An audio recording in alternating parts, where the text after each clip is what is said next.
Just when I thought that Love Island USA was really finna wrap up the outside drama, being that not a lot of them are doing interviews or anything, right? Child, please, honey. They decided they were gonna ramp it up. At least the people around them decided to do that, right? We have to get in a little bit of what's going on with Trinity and this ex boo of hers, and then we also got to talk about Janae and Kenny. So let's get into it. How we get up, just call back, right back. We can spend, then get it right back, man. She just gotta want all of that, so that's why I bought. All right, y'all, we are here. Be sure to like the video and subscribe to the channel if you have yet to do so.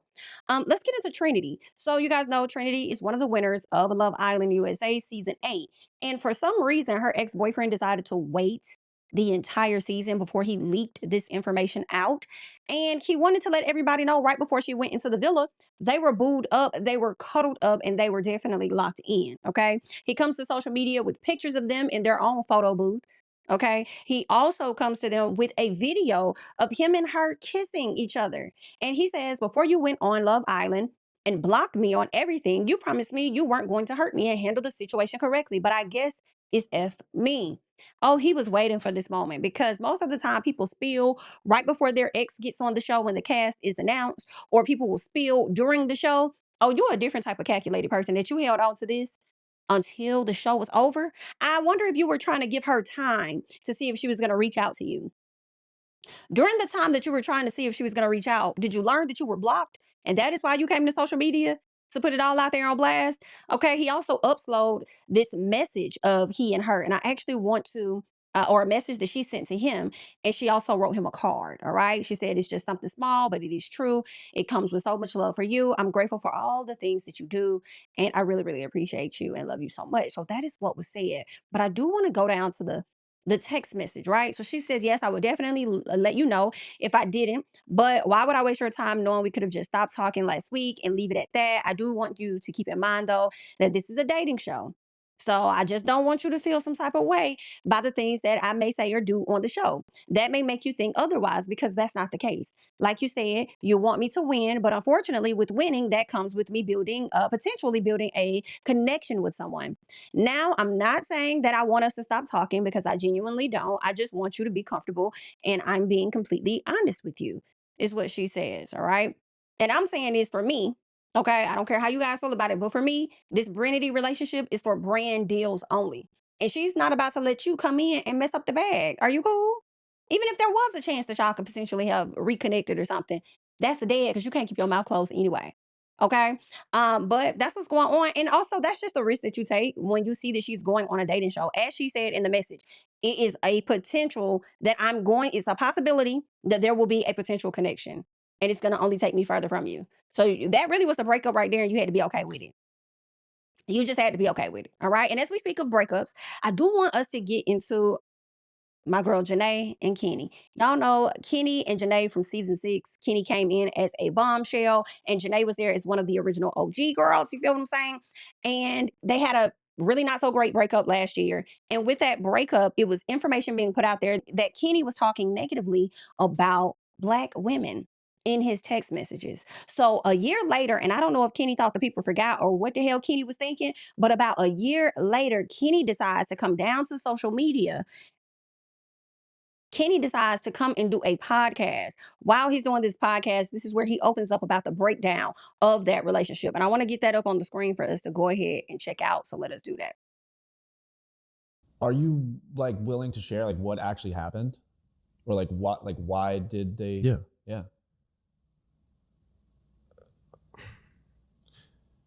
We were both in LA. I guess, we continued in the relationship. She was insisting that she wanted to stay in the relationship. I had the conversation with her in the Hamptons. We're business partners.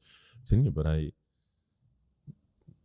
we continued. And that's, like, as I said, I'm not a victim. I did that for well knowing it was affecting me. And she was just insisting she would change, that she wanted to stay in the relationship. She wanted to stay in the relationship. Okay. And we went to a party in LA. There was like a movie premiere or something. I flew out and, we were having drinks. We had some drinks and then there was an argument that we had in the car. I was like, okay, it's an argument. We have arguments every 2 days, every 3 days. Just stay quiet. And we got to the hotel and I go to sleep. I think I woke up in the middle of the night and my phone was off of the charger. And I remember like saying, I didn't see my phone. I think I was like half asleep, and I remember saying her name, like, "Where are you?" So she was in the bathroom. Then I woke up the following day, and she stays in the hotel that whole night, and I guess she had gone through my phone that whole entire night. And she basically wakes me up with that. I went through your phone, I'm upset. I was like, okay. So I grabbed her phone, said, all right, let me go through your phone now. And she got up all in my face. She got physical. I said, you know what? Use your phone. The door's there. Oh, I'm going to call 911. I'm going to use your phone. So I just knew it wasn't going to end right. Okay, here's your phone. And that's the last day that I saw her. I've sent her like a letter, just expressing how I was feeling during the relationship. It lasted too long and all that, but this is the last time that I saw her. And that's when everything just came. It's like falling down. She went public with it. I mean, she told her friends, and her friends did the rest. So essentially, it wasn't me. Mm-hmm. And now for something that should have been kept in private, she gets to go live her life essentially, and now you have to deal with the world attacking you. The thing that really, she makes it seem like this came out of no, like this, like we weren't having problems, like we weren't, it's just difficult. Like All right. So y'all just heard a good bit of what he said. There's one more thing that I wanted to play, and it was more so about Cashapp Pete all my and lawyers. I would like to make a cute. give me one second. About clearly Pete y'all on this. and Kordell. Okay, here we go. This is the one where he kind of touches on Kordell. So let's get into this real quick.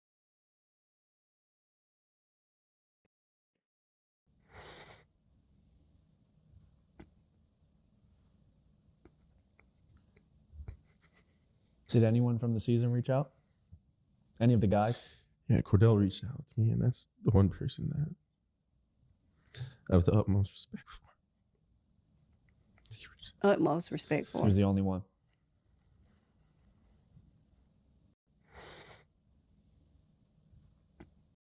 All right, y'all heard what he had to say, right? So he does this entire interview talking about his journey on Love Island USA, how things were within the relationship, transitioning to I think Beyond the Villa, and then to the breakup. Okay.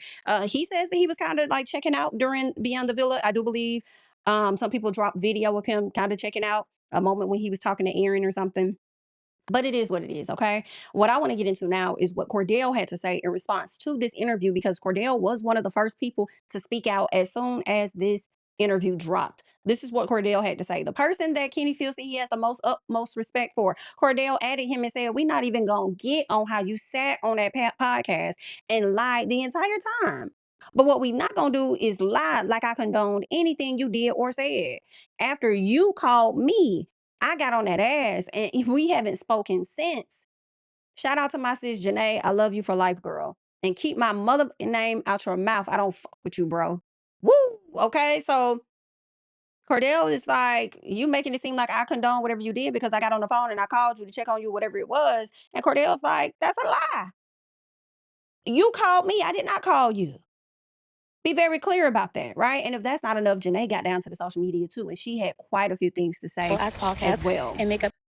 I'm talking about a lot. She had so much to say on yesterday and turned around and she had even more to say on today. You Before I call my lawyers, I would like to make a cute little statement. To the person who thought it was a good idea to send me a cease and desist and then go on a whole ass podcast and make up straight fucking lies. Very ballsy of you. How fucking insane. But if you want to fucking play, let's fucking play. I think you should give me permission to drop all the text messages. Why don't we start there? Give me permission to drop all the text messages and then we could just play from there. You know everything you said was a fucking lie. All of my friends know it's a lie, so I'm not even stressing. But for now, mind you, I'm on set. First of all, I'm on set right now. I spared you for a whole fucking year. I've been minding my business, literally focusing on myself and my blessings, and you thought that was a good idea? All right, bitch, just fucking play. But also, how about you tell your 99-cent ass fucking lawyers to answer the fucking phone? Because what you're not about to do is ever think you could come for me and get away with it. I'm so sorry, guys. One more thing, because I'm literally on set, and then I'll have my lawyers talk for the rest of me. You guys are tagging me in these videos of this raggedy ass podcast. No, I'm not watching that fucking podcast. I've seen enough clips to know good enough for me to make a call. But if you really think someone that's 6'3" needs to call the cops on someone that's 5', 6.5", either you're a bitch or a bitch. He knows for a fact I threatened him to call the cops. But you want to play it the other way? I think that's so crazy. You know that I was going to call the cops on you, and you want to lie? It's just so crazy. And that's the last thing I said to him. Before I was going to call the cops, he piped the fuck down, and then I left, and that was it. Because the second you want to threaten me, it's a fucking wrap. It's a fucking wrap. Fucking talking about I'm begging to stay. Bitch, do you not know who I am? Are you okay? Like, are you actually okay? Clearly you're fucking not, but my lawyers will talk to your lawyers, and then we'll play. But I really hope and pray that this kid says, yeah, post them, so you guys can see what really happened. This is her responding to Kordell, letting him know that she loves him. Hi guys, I'm sorry. I just need to say one more thing, and I promise you my lawyers are already drawing up the paperwork. Never in my life have I assaulted anyone, ever. It's not even in my character. I would never do such thing.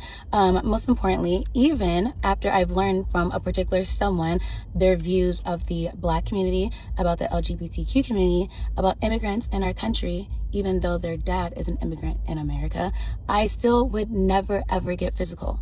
When I tell you guys you're tagging me in these clips, please, it's like 60 minutes or 90 minutes of straight lies. There was no daily arguments. We were perfectly fine. Obviously, we argued because we're a couple, but it wasn't on the daily. When someone has a vendetta and an agenda to make as much money as they can from someone, they're going to play the part. So I don't know why someone's acting like we were miserable. We were perfectly fine. And the only time the cops are brought up is when someone snatched my phone, accusing me of having screenshots, and I told them, you need to give me back my phone.